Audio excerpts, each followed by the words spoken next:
Welcome back to the Varsity Voices, Chicago Catholic League Sports Talk, part of the Varsity Voices Media Network. And tonight we are looking ahead. This is Future Dawgs. Who's next? Where we spotlight the next wave of players in one of the best conferences in the country, the Chicago Catholic League. Everybody knows the stars, but what we want to know is who's next.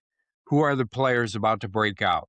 Who are the names you don't know yet, but will? And which programs are quietly building something that people aren't seeing coming? We're starting with the Chicago Catholic League Green Division. We've got Montini, St. Francis, St. Rita, and Nazareth. These are your future dogs. Let's find out who's next. So, Dan, the Green Division, new division this year, or new teams in the division. Right. 2 state champs, a state finalist, and another semifinalist in this division. Should the blue division move over, you think? Boy, this is, and just going through the names, Joe, in this and how strong they are from a talent, perspective, this is going to be a fun division to watch and really battle week in and week out in the interdivision play. You sure it's inter or not intra?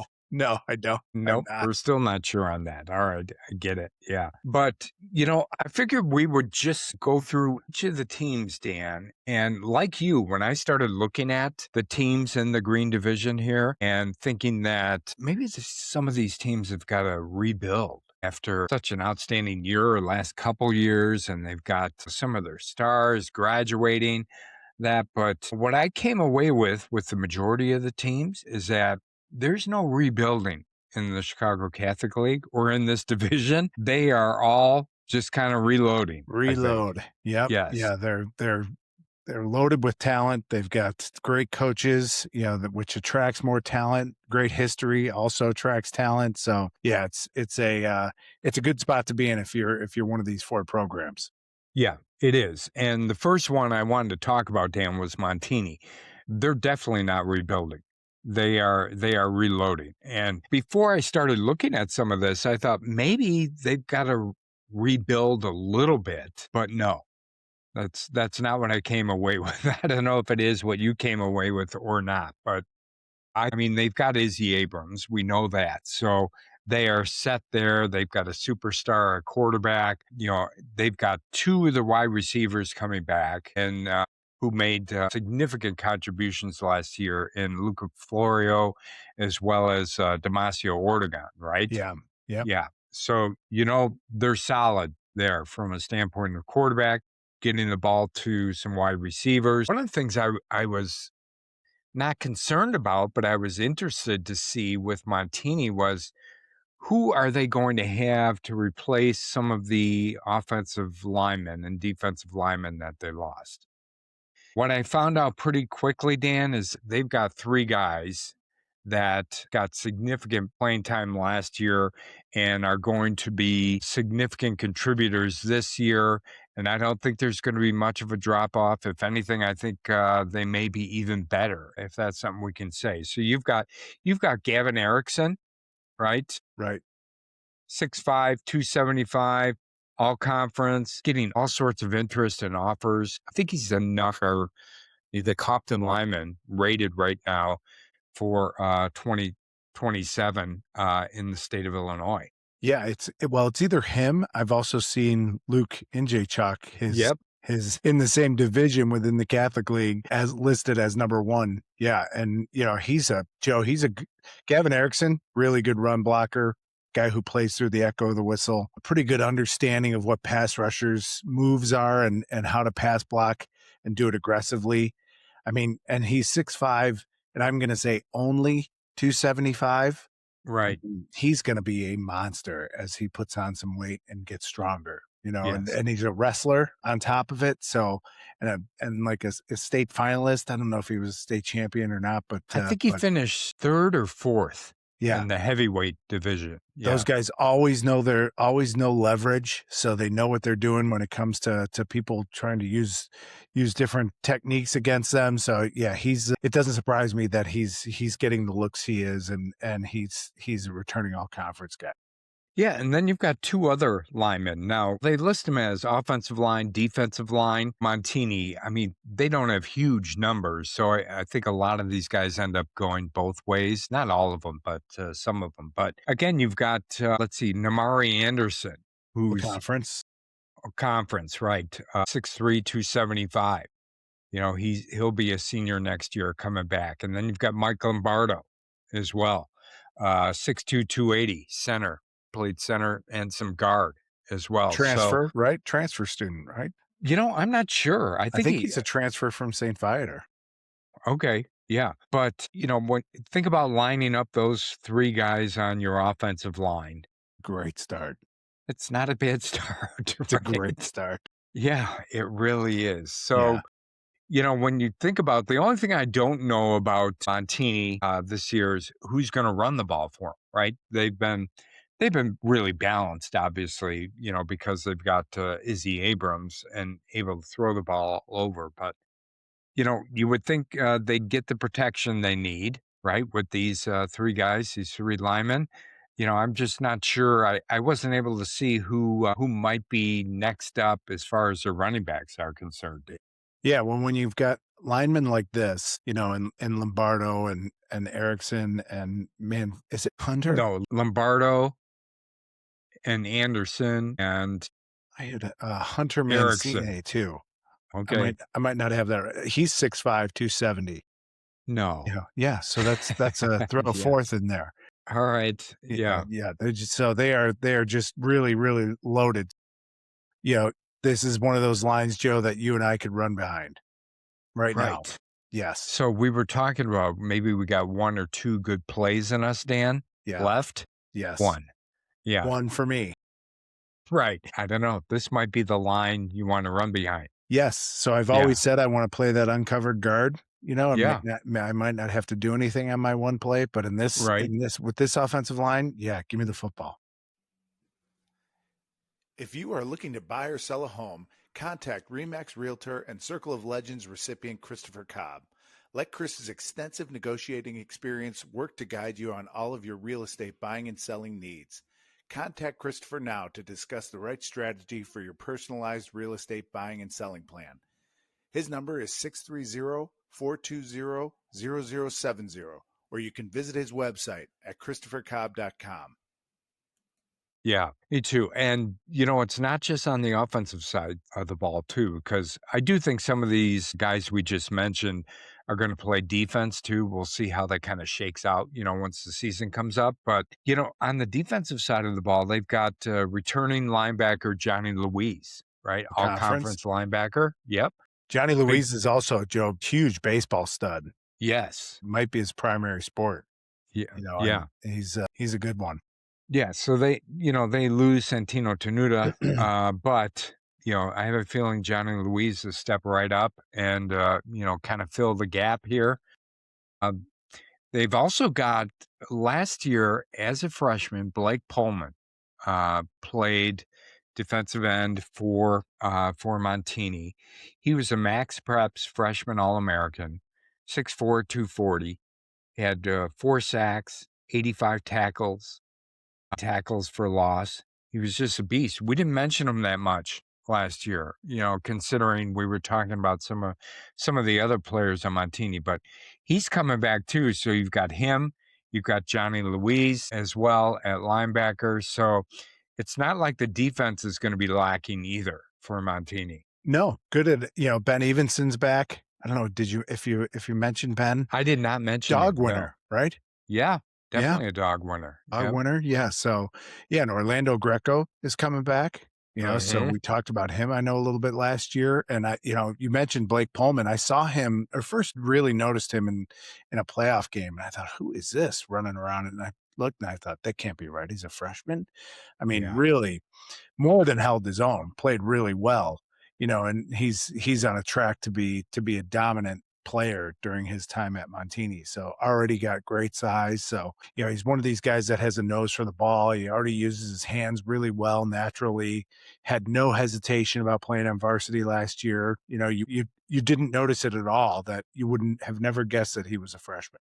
Yeah. I remember last year when I was out at one of the Montini games, or I was talking to some of the previous Dad's Club members Hmm. from Montini. And I remember one of them told me, they said, you've got to watch out for this kid, Blake Pullman. He's going to be something.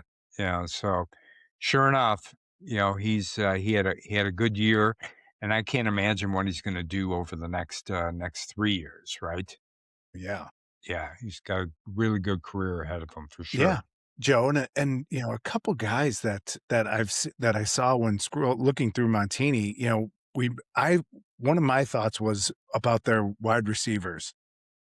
Always such a good wide receiver group, and typically cut from the same cloth, right? Like Luca Florio, obviously, like Santino and Damasio Ortegon. Those guys are they could get open in a phone booth, and now they add Donovan Evans, transfer Right. from St. Rita, Yeah. who had a great year last year. And they also have, and I don't know what year he is, it's Daniel Sago. He's Right. 6'6", 190. So, Yeah. I don't know if he's if you put him at a tight end type or if he's just going to be a rangy wideout. But man, just always loaded. I mean, I'd want to play with Izzy Abrams too. Yeah. Me If I were too. a wide receiver. So Yeah. so yeah, they are you talked about you rebuild or reload. This is definitely a reloading team. Yeah. Yeah. You mentioned Daniel Sago. One of the things I saw about him was I think last year was his first year of football. He had not played before that, but he's listed as an athlete, and that's what he is. He really is. He's a track guy. He's fast for somebody 6'5", 6'6", and already somebody, even though he's only got 1 year of football under his belt, and I'm not sure how much he played last year, that is already getting some interest from different schools. So we'll see how they use him, right? You could easily see him as a tight end, right? Yeah, and Yeah, that's only because they've got to find ways to get all these guys to football. I right. mean they're loaded at wideout, with a great quarterback, solid offensive line. I mean, yeah, they're Montini's in great shape. Yeah. Yep, I agree. So let's move on to the other state champ in the Green Division, Dan. That's St. Francis. So for me, when I looked at this, I thought they might be one of the biggest wild cards in this division because Mhm. I'm not sure exactly what they're going to be this year. But what I do know is that they definitely have a lot of talent coming back, and they've got some talent coming back that maybe we weren't aware of, right? Or definitely wasn't on our radar last year. But the thing that made me say that they might be a wild card is I'm not sure who's going to play quarterback for them. You know, they had Brock Phillip who came in last year, right, Right, as a right. transfer last year, and really played well. I'm not sure if they're going to have that same kind of player at quarterback this year or not. It's something that we're just have to wait and see. But who they do have coming back, and maybe this says something about where their offense might be, is Tivius Caldwell, right? Their running back, outstanding, right? Last year, I think he just had under 1,000 yards last year, but he was a workhorse at times for them, and we know how explosive he can be too. Oh yeah, he's Yeah. big, he's thick, he's tough to tackle. Who he reminds me of, Joe? Isaac Alexander from Montini, the Yes. previous dog winner, two-year all dog team. They have a little bit similar style in how they carry the football. But he's a load. He's really big legs, tough to bring down. So if they do have to lean on him, that's not a bad choice by any Yeah. stretch.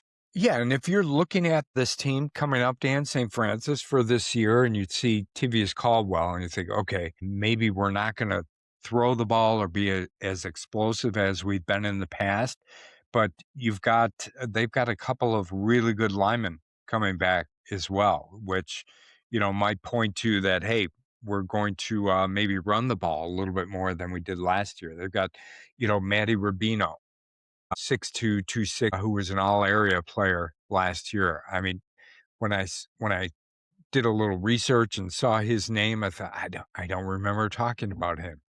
You know, the other is Frank McMillan, 6'2", 280, another offensive lineman, defensive lineman. So they've got a couple of linemen here that can pave the way for Caldwell if that's what Coach McMillan is going to want to do this coming year.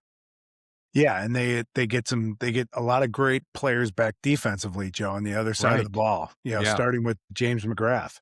And he's a guy that's got some big time offers. I really liked him. I first noticed him watching some of the film when he was a sophomore. Liked the way he played. He's listed as a DB. I think he has got linebacker in his future. That's whether that happens in high school or not, but Right. I don't know. But Ryan Mullen, Joe's a corner, got great instincts. He's a guy that at corner, you notice him on the field. Looks like he's an outstanding, like a cover 2 or cover 4 corner, plays that flat really well and can come off it when he needs to. Hunter Ibire, I don't know if I'm pronouncing that right. Probably not. Hunter Eberle. Eberle. Oh, I just Yeah. typed it wrong. Aha. Shocker. Yeah. Excited to watch him next year. Really good form tackler, plays fast. He can rush the passer a little bit, kind of a guy that does it all from the outside linebacker. Not the biggest guy in the world, but definitely a player. Javonte Williams is an athlete, who's another one who you could see. And the thing about St. Francis is well, I don't know if their numbers situation will change, but we know that they've had low numbers. So you probably will see some of these guys on both sides of the ball because they Yeah. just out of necessity. Yeah, and they do have, all those guys you just mentioned, Dan, obviously are, you can look at St. Francis and think that, maybe their defense is going to lead the way, but they've got some good wide receivers. Like I said, I'm not sure who's their quarterback is going to be and get the ball, but we've got Blake Loman, right? Sure. You know, good wide receiver, started at wide receiver last year, 4 touchdowns. So you would see him. He's only going to be a junior next year.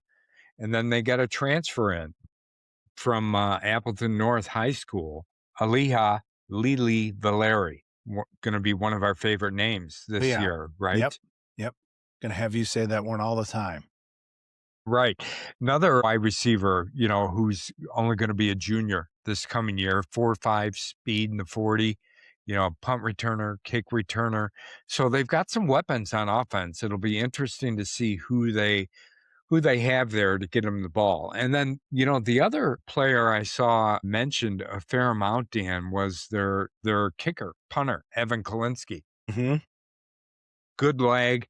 They said athletic for a kicker and punter, which, usually you don't see that as a description for, a kicker slash punter, but he's one of those types of punters who moves to his left, moves to his right, and then punts the ball. Really dangerous. Really You dangerous. can't So, take your defense off the field against a punter like that because he can take it 20 yards for a first down. right. So yeah, that's a great weapon to have. Yeah, so they've got some weapons on offense and defense. It's really going to be interesting to see how they kind of put it all together this coming year. And like I've mentioned several times, I'm waiting to see who's going to get the ball to some of their weapons here, at the quarterback position. Yeah, I'm sure they've got someone. I thought I remember someone playing in maybe some mop-up duty last year. I can't think of the name, but someone will give it to us.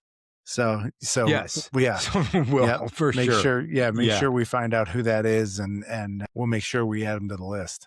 yeah. First, they'll call us idiots and say, "I can't Right? believe you How don't did you know miss this this name. guy? How'd Yeah, you fit this name?" All right, so that's St. Francis, Dan. Let's move on to St. Rita.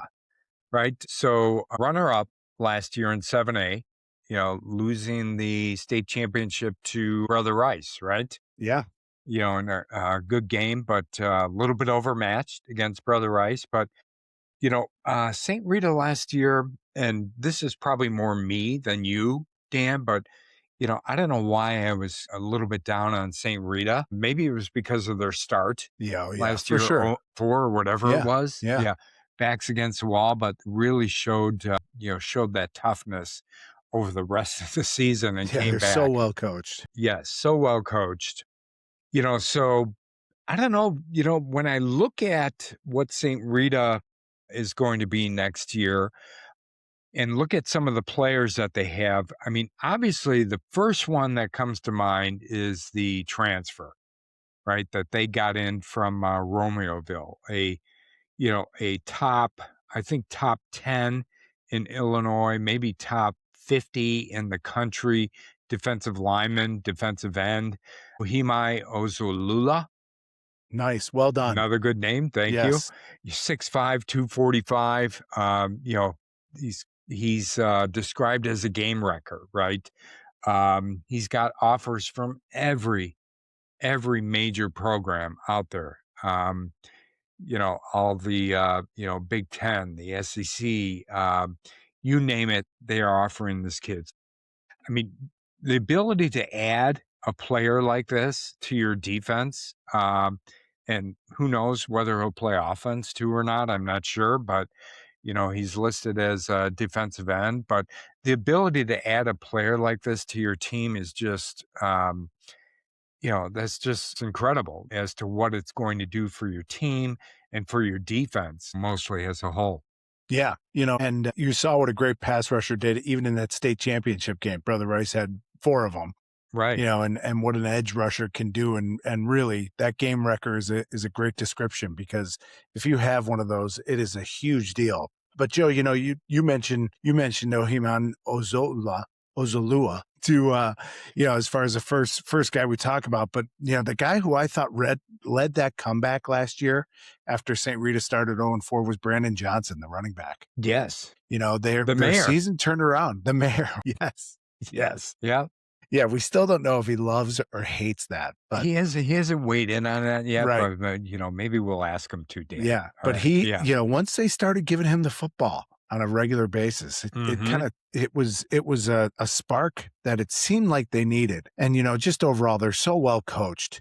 We may not have as many big time stars that we talk about with St. Rita, right? But they are so well coached. We know they live in the weight room, so they're gonna have plenty of guys that look the part. But I felt like Brandon Johnson really was a guy that kind of helped turn their season around. Yeah, I do too. And, maybe they are going to rely on him this year. Why wouldn't you? Right. Right. I mean, he's such a talented player. And we saw 2 years ago when they had, I won't think of his name, but they love the running game. If they can, they love the running game. Coach is an Iowa guy, so Yeah. they're gonna run the football. So I wouldn't be surprised, even though it sounds like they might have an athletic QB. They go back to a strong running game. Yeah, that wouldn't surprise me either, Dan. And we talked a little bit about, the new defensive end that they added, Ohimai Ozolula, and they've got other guys on the defensive line coming back. They're going to have a really good defensive line from what I can tell. So you've got Jalen Clanton, who's going to be a junior, 6'3", 230, 12 tackles for loss last year, 4 sacks.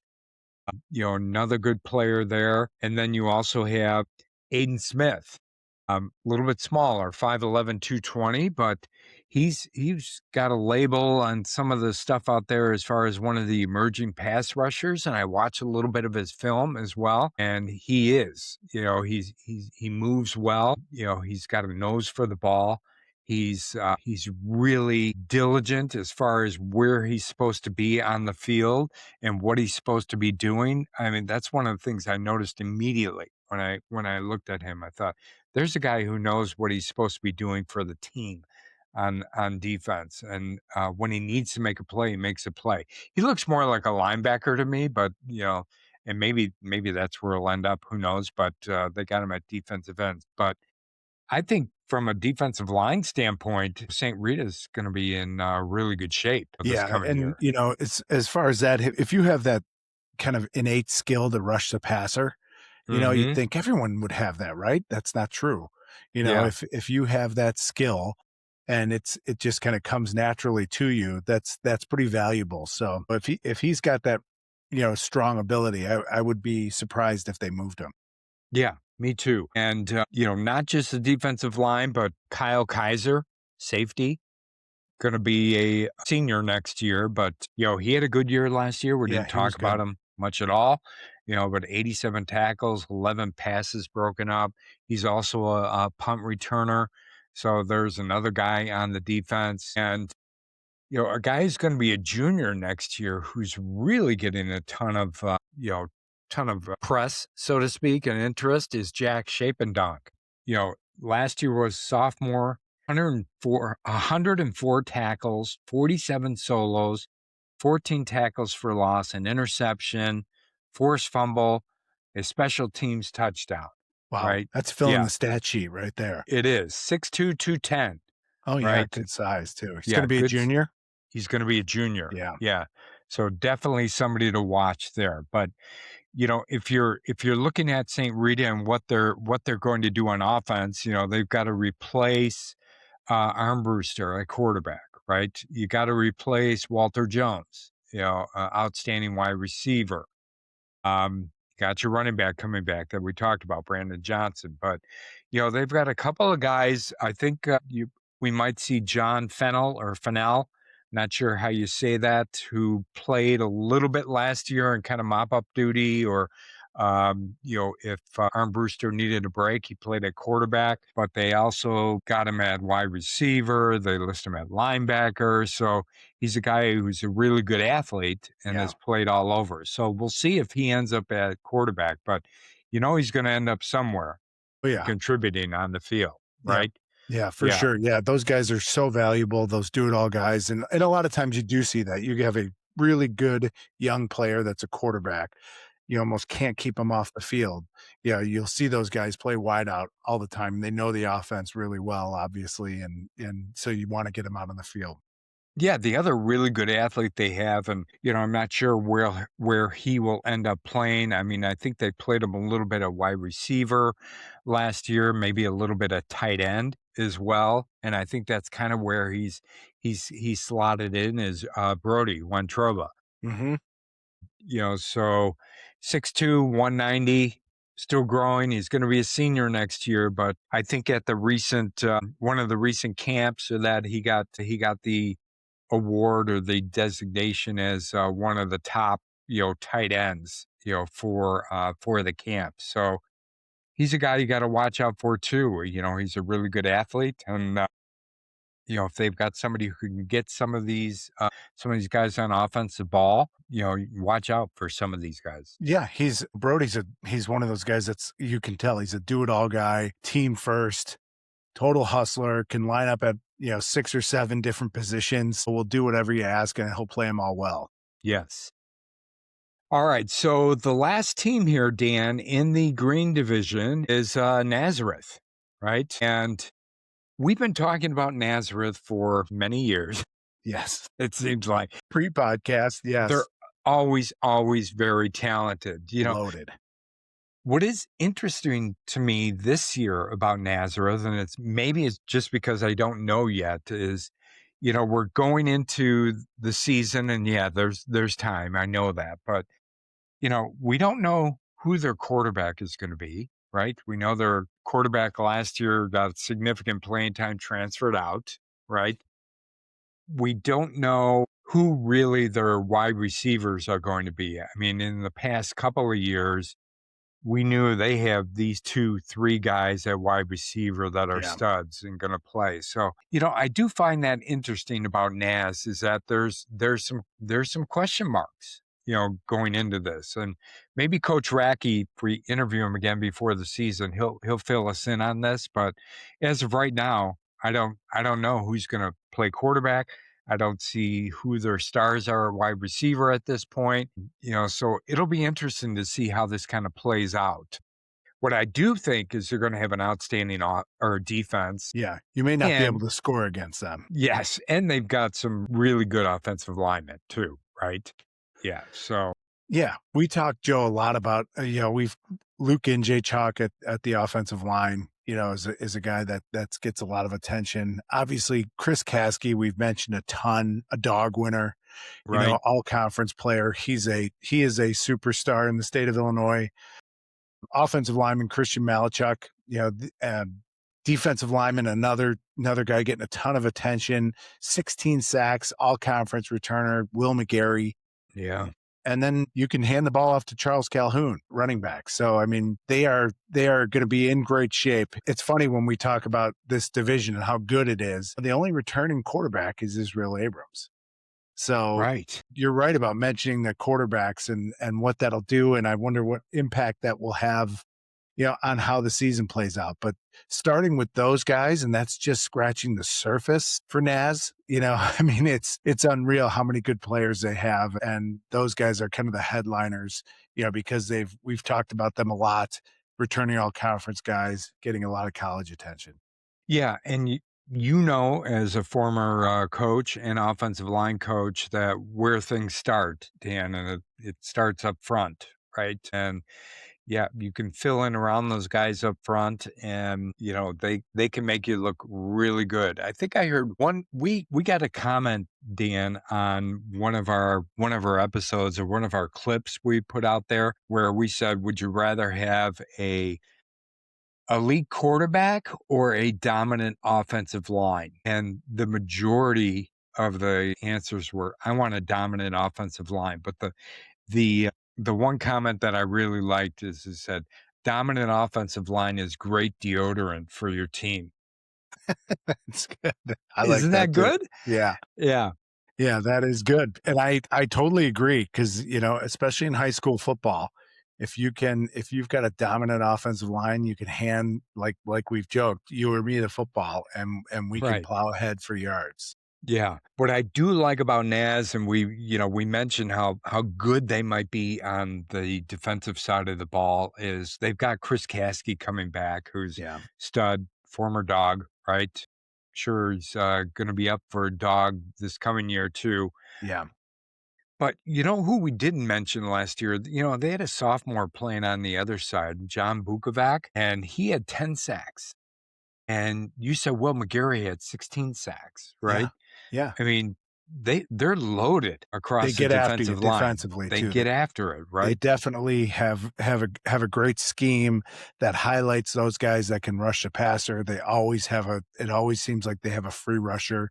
You're like, how is Chris Kasky unblocked to the quarterback? Well, a lot of that Maybe is a right. great scheme too as Yeah. well. So And they've got another kid who did not play varsity last year. He played sophomore JV. I'm not sure which one it was, but he was a sophomore last year, going to be a junior this year. His name is Harry Keenan. yeah.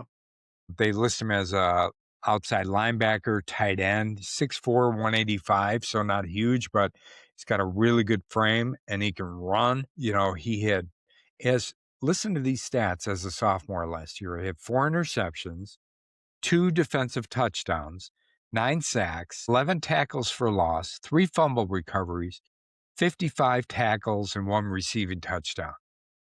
That's a guy you're going to find a spot for, right? Yes. Yeah, Wherever it might be. yeah, Yeah. I watched some film on him and he's got the gift of always being around the football.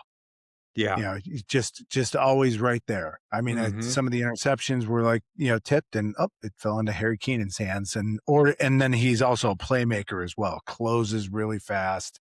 Like you said, he runs really well. He looks like a clone of these guys they have on the varsity already. So yeah, he's going to definitely get some time. I wonder if it'll probably more at outside linebacker, Right. especially as a junior. So Mhm.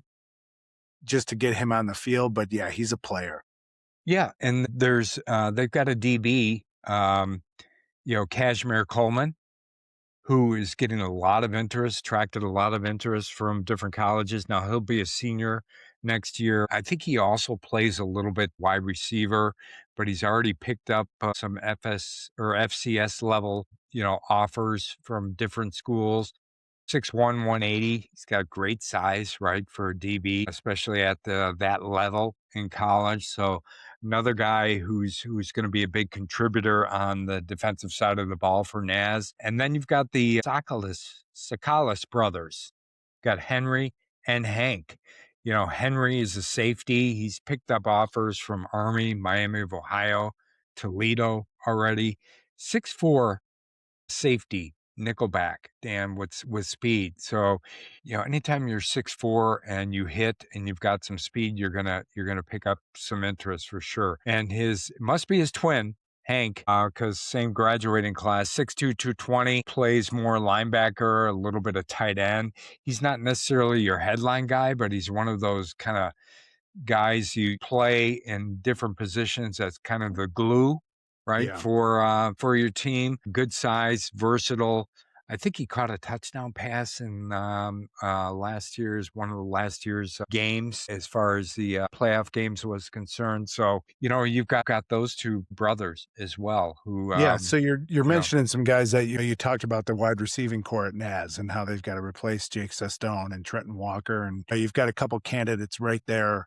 And one guy, Joe, we haven't mentioned, returning all conference player, Dylan Wellner.